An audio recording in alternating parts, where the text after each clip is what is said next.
Every living entity uses his intelligence.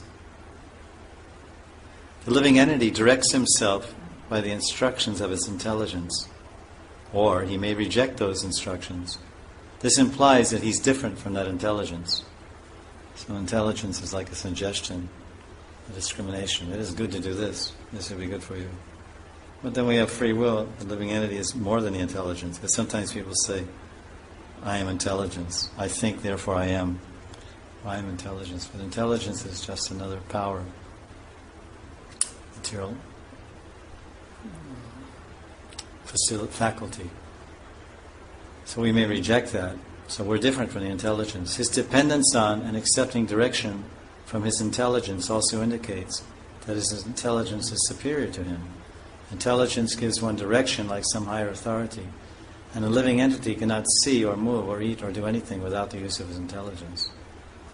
So in terms of interfacing with this material world or material body, and the soul requires this intelligence. So intelligence is like a higher operating faculty.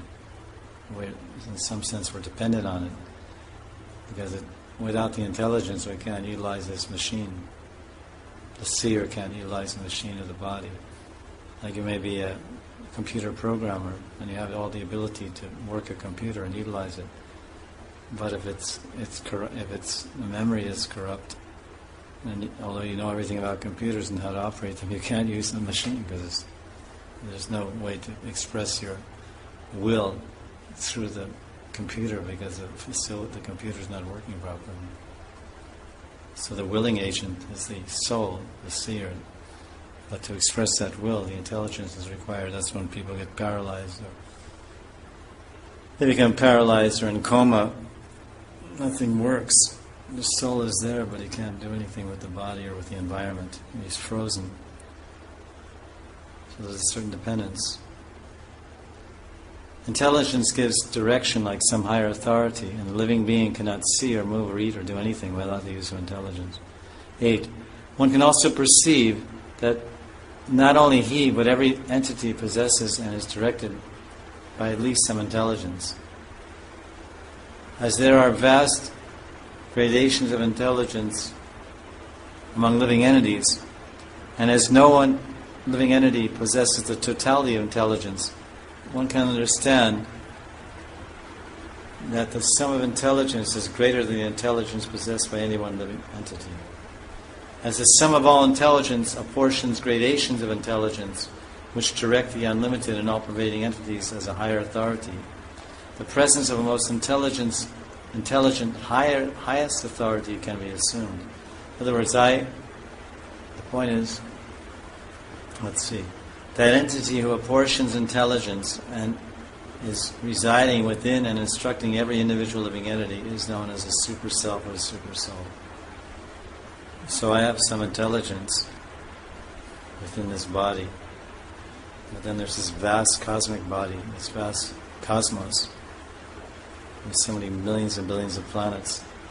Just like my body has so many little planets called cells, my body is like a little universe. Within my universe, this universe of my body, the boundary of my skin, the boundary of my limitations and boundary of my skin and bones, there's millions and millions of cells, billions actually. Billions of cells, and each cell is moving in its orbit and moving here and there, and has its role to play in the organic whole. So the whole universe is just as many planets as there are cells in the body. And there's billions of universes. There are as many universes in this material world as there are mustard seeds in a 100-kilo bag of mustard seeds. Unlimited millions of universes. In every universe there's billions and billions of planets. And so I know I'm not keeping track of all those planets and organizing them and moving them, keeping them in motion and having them perform their functions.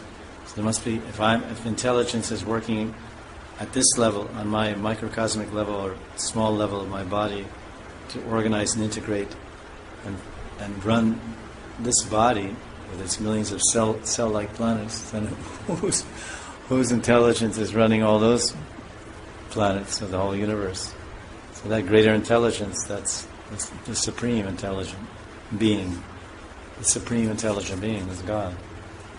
So he's also within us, a super soul.